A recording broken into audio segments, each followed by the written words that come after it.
नमस्कार दोस्तों, आप सभी का स्वागत है आपके अपने YouTube चैनल पर।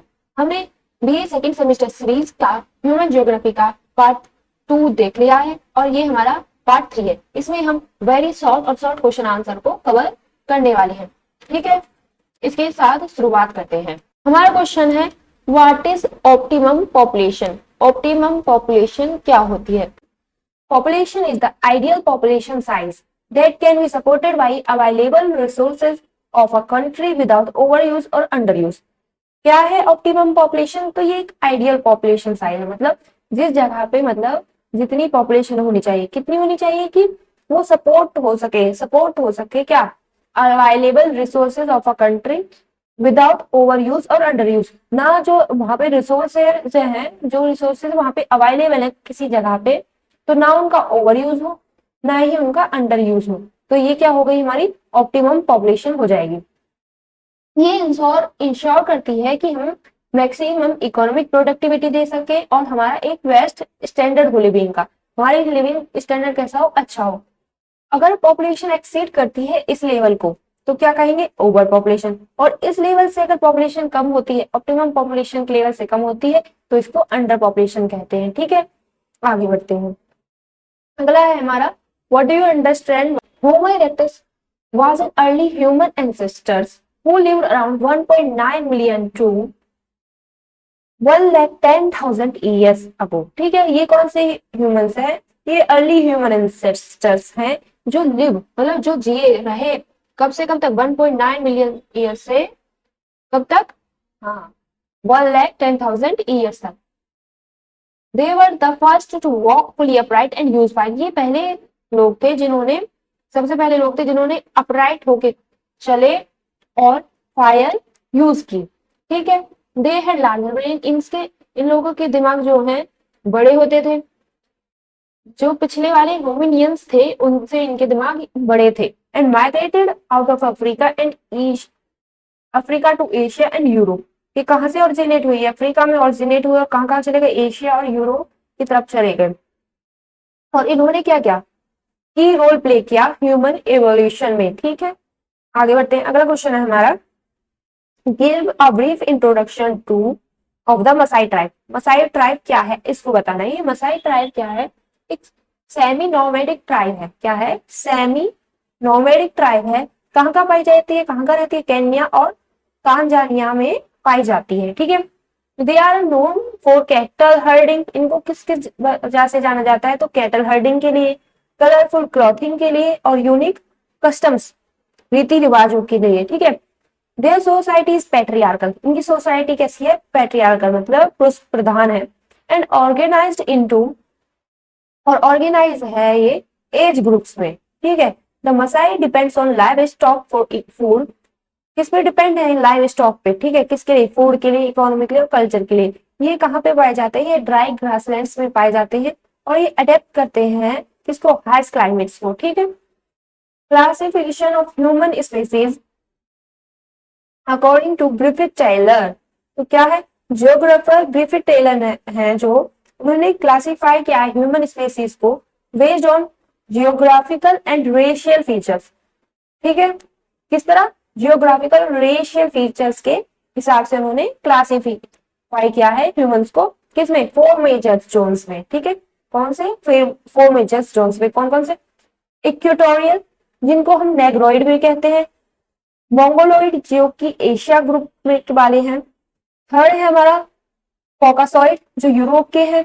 फोर्थ हमारा अमेरिकन इंडियन मतलब नेटिव अमेरिकन। ठीक है, his theory linked climate and physical environment with racial traits though it is now outdated due to modern genetic studies. ठीक है, इन्होंने जो क्या क्या लिंक कर दिया क्लाइमेट और फिजिकल एनवायरनमेंट को, किससे? रेशियल ट्रेट्स के साथ इन्होंने क्या किया? लिंक किया इनके साथ।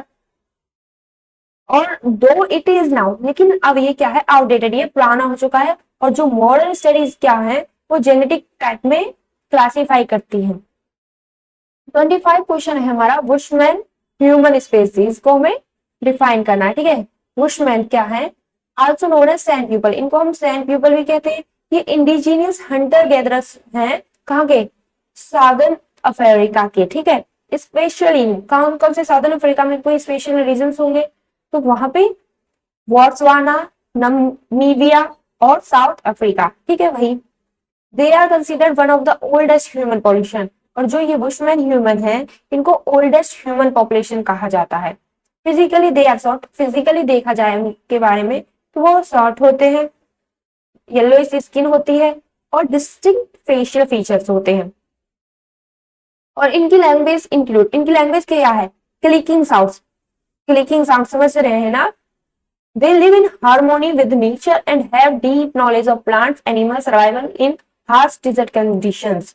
ये कहाँ रहते हैं, ये हारमोनी में मतलब नेचर के साथ आराम से रहते हैं और इनके पास डीप नॉलेज है किसकी, प्लांट्स एनिमल्स के बारे में, और ये जानते हैं कि कैसे हार्श क्लाइमेट्स में, हार्श डेजर्ट क्लाइमेट्स में रहना है। अब आता है हमारा what is theory of terrestrial unity. अब ये टेरेस्ट्रियल यूनिटी क्या है, समझ रहे होंगे आप नाम से कि the theory of terrestrial unit suggest that all continents were once part of a single large landmass which are later split and drifted apart. ये क्या कहती है, थ्योरी ऑफ टेरेस्ट्रियल यूनिटी मतलब टेरेस्ट्रियल मतलब आप समझ रहे हैं लैंड, यूनिटी मतलब एक। तो क्या हुआ कि ये थ्योरी कहती है जो एक समय था जब ये सारे कॉन्टिनेंट्स क्या थे, एक ही सिंगल पार्ट थे, लेकिन फिर एक ही लैंड मास का पार्ट थे, लेकिन धीरे धीरे ये क्या हुआ, स्प्लिट हो गए और ये ड्रिफ्टेड अपार्ट और ये अलग अलग चले गए, ठीक है। ये एम्फसाइज करती है कि life on earth including human life, ठीक है, evolve from a common origin. जो ये ह्यूमन लाइफ है और अर्थ है ये सब एक ही कॉमन ओरिजिन से इवॉल्व हुए हैं। This theory supports the idea of common ancestry and interconnectedness among all human species, humans and species, highlighting the geographical and biological unity of the planet. ये थ्योरी सपोर्ट करती है इस idea को, कैसा idea कि हमारी एक कॉमन एंसेस्ट्री रही होगी, हमारे बुजुर्ग लोग एक ही होंगे और इंटरकनेक्टनेस होगी ह्यूमंस और स्पेसीज की। हाईलाइट करती है ये geographical and biological unity of the planet, ठीक है। थारू ट्राइब, अब थारू ट्राइब क्या है, ये एक इंडिजीनियस कम्युनिटी है। क्या है थारू ट्राइब, क्या है हमारी एक इंडिजीनियस कम्युनिटी है। कहाँ पाई जाती है, तराई रीजन ऑफ नेपाल, नेपाल का तराई रीजन और नॉर्दर्न इंडिया में उत्तराखंड, उत्तर प्रदेश और बिहार में थारू ट्राइब पाई जाती है। They are traditionally forest dwellers, ये ट्रेडिशनली कहा जाता है फॉरेस्ट ड्वेलर्स थे जो एग्रीकल्चर प्रैक्टिस करते थे, फिशिंग, एनिमल रियरिंग करते थे। थारूज हैव यूनिक कल्चरल ट्रेडिशंस, इनके खुद का एक यूनिक कल्चरल ट्रेडिशन होता है, लैंग्वेज है और एक अलग ड्रेस है, ठीक है, जैसा कि आप देख सकते हैं। They are known for their resistance to malaria and close relationship with nature, इनको जाना जाता है कि मलेरिया से रेसिस्टेंस के लिए, मलेरिया से ये बचे रहते हैं और इनका क्लोज रिलेशनशिप है नेचर के साथ। जो ट्राइब लोग हैं अगर इनको देखेंगे तो इनका ज्यादातर क्लोज रिलेशनशिप पाया जाएगा ट्राइब के साथ। Their social life is community based, इनकी सोशल लाइफ कैसी है, कम्युनिटी बेस्ड है and rooted in Asian customs, और एशियन कस्टम्स के साथ ये चल रहे हैं। देखो जब भी आपका क्वेश्चन आ रहा है इसी को वो चाहे तो लॉन्ग में भी दे सकते हैं, तो लॉन्ग में दे या शॉर्ट में दे, तो कैसे इनको करना है आपको, सबसे पहले याद करना है कि ये कहाँ लोकेटेड है, ये है क्या, ठीक है, ये है क्या, फिर दूसरी बात लोकेटेड कहाँ पे है, फिर हमें देखा जाता है कि ये प्रैक्टिस क्या करते हैं, ये खाते पीते क्या है, इनका फूड कस्टम एग्रीकल्चर क्या है वो डिफाइन करना होता है, ठीक है, और फिर डिफाइन करना होता है हमें इनकी सोशल लाइफ। तो देखिए 4 पॉइंट्स हो गए आपके, इस तरह आपको फुल मार्क्स मिलेंगे और आप हाईलाइट कर दीजिएगा पॉइंट को और फिर नीचे आप अपना आंसर लिखिएगा, ठीक है। आगे बढ़ते हैं। What is the evolution of human geography, human geography का इवोल्यूशन के बारे में बताना है, कैसे इवॉल्व हुई। तो human geography evolve from a simple mapping and descriptions of places to studying the relationship between humans and their environment. जो ह्यूमन ज्योग्राफी इवॉल्व हुई कैसे, एक सिंपल मैपिंग की और डिस्क्रिप्शन किया उन प्लेसेस का स्टडी करने के लिए, रिलेशनशिप जो रिलेशनशिप है ह्यूमन एनवायरनमेंट का उसको स्टडी करने के लिए एक सिंपल सी मैपिंग कर दी गई, ठीक है, और उसी को हमने ह्यूमन ज्योग्राफी कह दिया। इनिशियली इसका मतलब फोकस क्या था, एक्सप्लोरेशन थी। इट लेटर इंक्लूडेड, और फिर बाद में इसमें कल्चरल, इकोनॉमिक और अर्बन स्टडीज भी सम्मिलित हो गई। और मॉडर्न एरा में देखा जाए ये एनालाइज करती है स्पेशल पैटर्न्स को, पॉपुलेशन डायनामिक्स को, ग्लोबलाइजेशन को और सस्टेनेबिलिटी को। टेक्नोलॉजी क्या यूज करती है ये, जीआईएस, ठीक है। It has shifted from descriptive, ये डिस्क्रिप्टिव पहले थी, फिर बाद में एनालिटिकल और इंटरडिसिप्लिनरी अप्रोच बन गई। हमारा अगला क्वेश्चन है, what are the stages of human development. Human development की स्टेजेस क्या है, तो क्या होंगी, सबसे पहले हमारी थी 5 मेजर स्टेजेस इसमें आती है। पहले हम क्या थे, अर्ली ह्यूमंस। अर्ली ह्यूमंस क्या रहेंगे, हंटर गैदरर रहेंगे। अर्ली ह्यूमंस आगे सबसे पहले, ये क्या रहेंगे, हंटर गैदरर रहेंगे, भेड़ बकरियां ये पालते हैं, ठीक है। फिर बाद में आता है हमारा एग्रीकल्चरल स्टेज, जहाँ पे ये लोग क्या करते हैं, एक फार्म रख लेते हैं और यहाँ एग्रीकल्चर करना शुरू कर देते हैं, ठीक है। फिर आता है अर्बेनाइजेशन, दूसरा क्या है, तीसरा क्या है, मतलब अर्बेनाइजेशन, जिसमें ये अपने विलेजेस और सिटीज को फॉर्म कर लेते हैं। ये इस तरह विलेज और सिटीज अपने फॉर्म करते हैं। फिर आता है हमारा इंडस्ट्रियल स्टेज, जहाँ पे ये मशीन बेस्ड इकोनॉमी हो जाती है। यहाँ पे इकोनॉमी क्या है, प्राइमरी है। यहाँ पे क्या है कि मतलब घर वर बने, ये अर्बेनाइजेशन हो गया। और फिर लास्ट स्टेज है हमारी इंडस्ट्रियल स्टेज, जिसमें हम मशीनरी से वर्क करवाने लगते हैं, ठीक है। आगे ये हमारी 4 स्टेज हो गई। और फिर हमारी आती है एक और स्टेज, जिसमें हमारा आता है पोस्ट इंडस्ट्रियल स्टेज, जिसमें हमारी टेक्नोलॉजी एंड सर्विसेज इंक्लूड होती है। ईच स्टेज क्या रिफ्लेक्ट करती है, राइज इन पॉपुलेशन, भाई पॉपुलेशन बढ़ती चली जाएगी, लाइफस्टाइल चेंज हो रहा है, इंक्रीज हो रहा है, नेचुरल रिसोर्सेज का यूज करना, और ये ह्यूमन सोसाइटीज को सेव करती रहती हैं। आगे बढ़ते हैं, write the names of major tribes of India. जो मेजर ट्राइब्स हैं इंडिया की, उनके बारे में बताइए, ठीक है। देखते हैं, write the name of major tribes, जो मेजर ट्राइब्स इंडिया के उनके बारे में देखते हैं।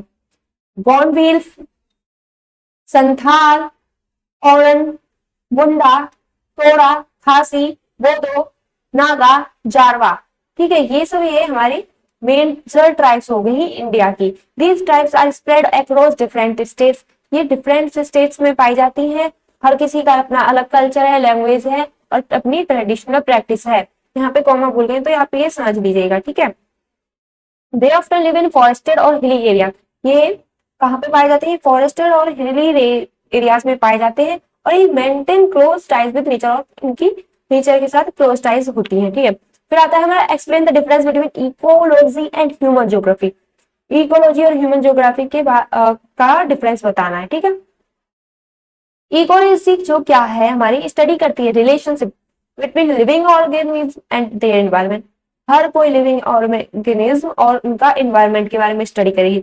लिविंग ऑर्गेनिज्म में हमारे हर कोई आ जाता है, जानवर भी आते हैं, इंसान भी आते हैं, ठीक है।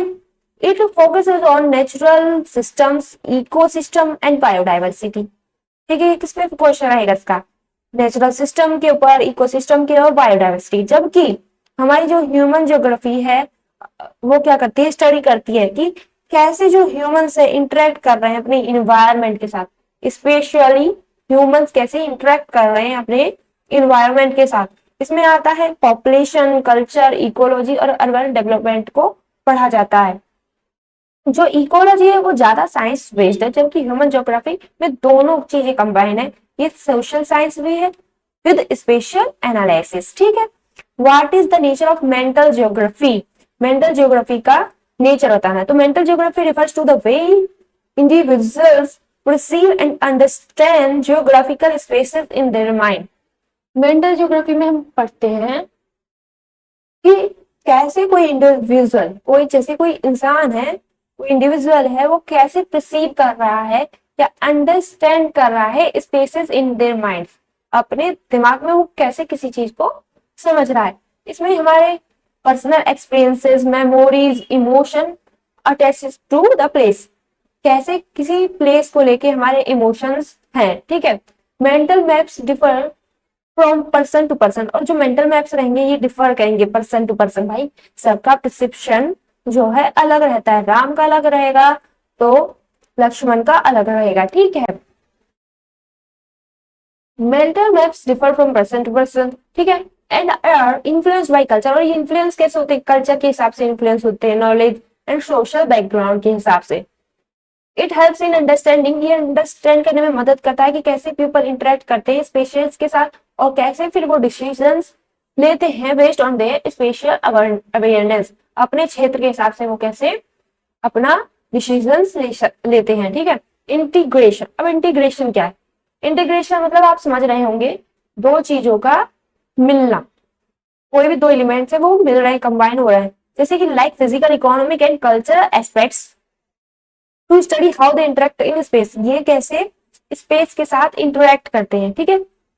It aims to understand complex environment relationship while linking discipline like sociology, ecology and economics. ये एम करता है अंडरस्टैंड करने में कि जो कॉम्प्लेक्स ह्यूमन इन्वायरमेंट रिलेशनशिप को कैसे अंडरस्टैंड करेगा, लिंक करके जो अदर डिसिप्लिन है उसके साथ, सोशियोलॉजी, इकोलॉजी, इकोनॉमिक्स। अगर ब्रॉडर सेंस में समझना चाहे तो integration also refer to the unification of regions or societies for better cooperation, development और planning, ठीक है। इंटीग्रेशन किसको रिफर कर रहा है?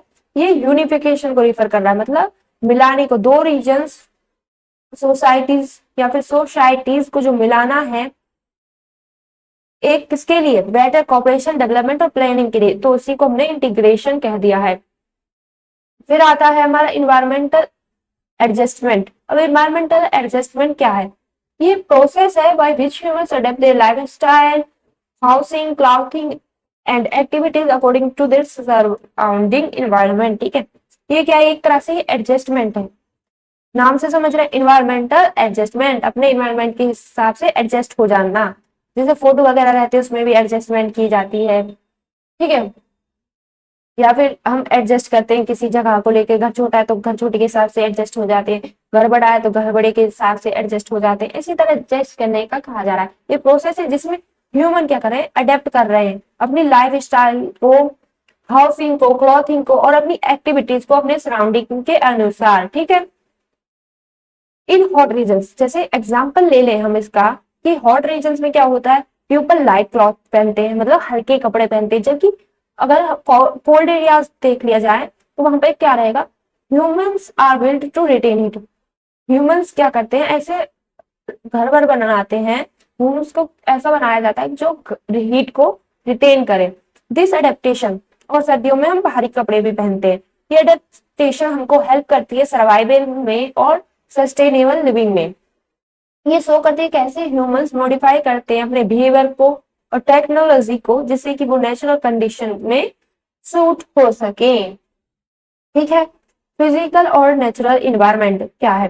फिजिकल या फिर नेचुरल इन्वायरमेंट क्या है? तो इसमें आते हैं ऑल नेचुरल फीचर्स, जैसे कि landforms, water bodies, climate, vegetation and soil.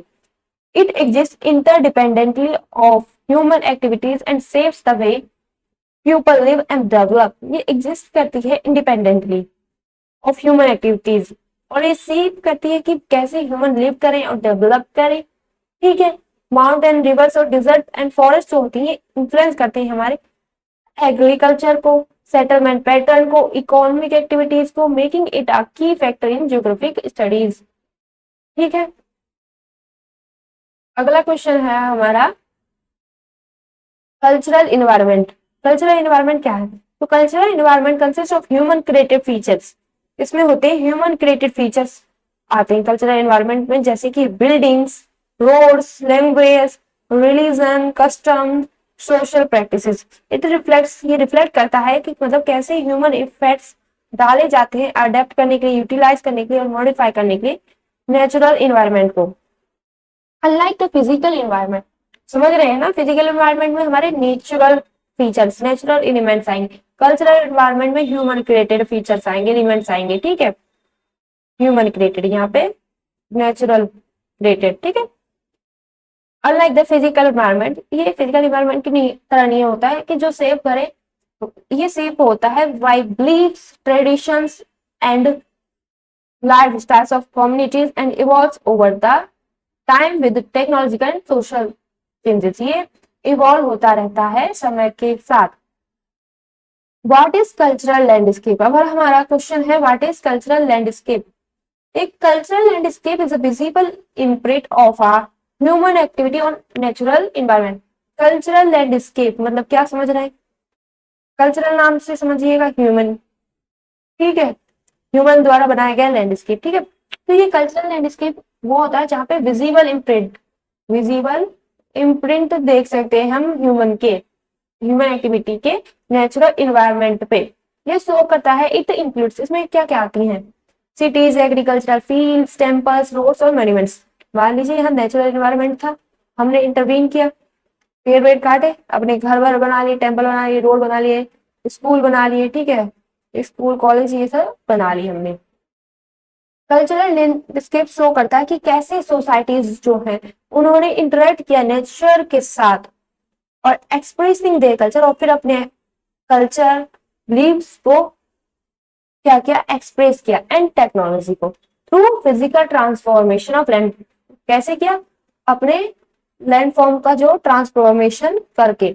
What is under population? Under population नाम देखिए, अंडर और पॉपुलेशन मतलब पॉपुलेशन कम है यहाँ की रिसोर्सेज के हिसाब से।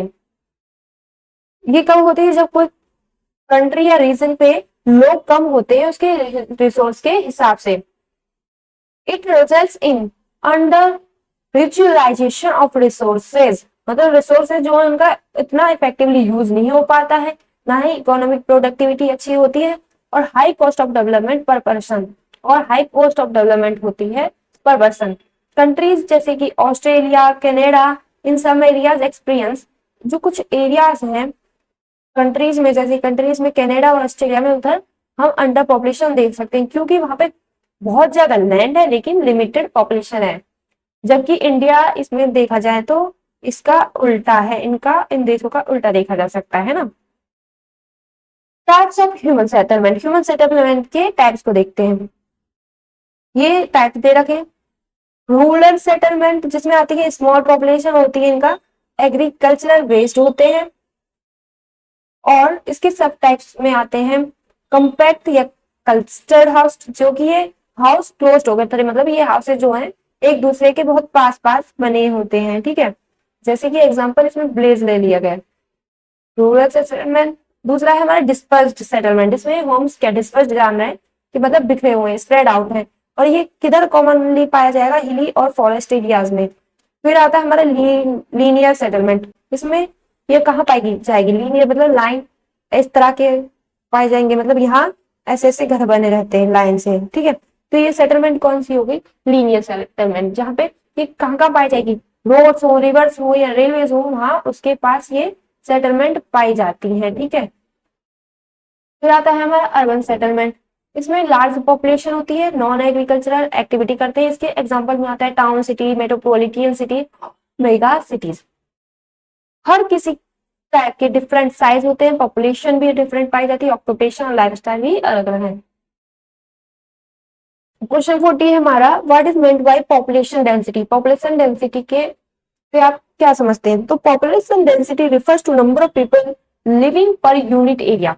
एक एरिया में, एक यूनिट एरिया में कितने लोग, कितने नंबर ऑफ पीपल रह रहे हैं, इसी को हम डेंसिटी कहते हैं। इसको यूजुअली पर स्क्वायर किलोमीटर से डिफाइन किया जाता है। ये शो करता है कि हाउ क्राउडेड और स्पार्स आर रीजन इज, कितना ही क्राउडेड या स्पार्स है कोई रीजन, मतलब कितना ज्यादा भरा हुआ है या फिर कितना खाली है एक रीजन। हाई पॉपुलेशन डेंसिटी है तो इसका मतलब यहाँ है, इंडिकेट करेगा अर्बेनाइजेशन और रिसोर्स प्रेशर, कि रिसोर्स पे कितना प्रेशर है। अर्बेनाइजेशन होगा मतलब वहां पे अच्छी सुख सुविधा है इसलिए तो लोग ज्यादा है वहां पे। और लो डेंसिटी वाला एरिया क्या रिप्रेजेंट करेगा? कि वहां की पॉपुलेशन कम है और वहां पे अन इनहेबिटेबल कंडीशन, मतलब जहाँ पे हम रह नहीं सकते इसलिए वहां पे पॉपुलेशन कम है, जैसे एग्जांपल में डिजर्ट और माउंटेन। तो आज के लिए इतना ही, अगले वीडियो में हम फिर उपस्थित होंगे। तब तक के लिए धन्यवाद। सब्सक्राइब और कमेंट करके जरूर बताएं अगर वीडियो आपको अच्छी लग रही है और आगे भी आप इस तरह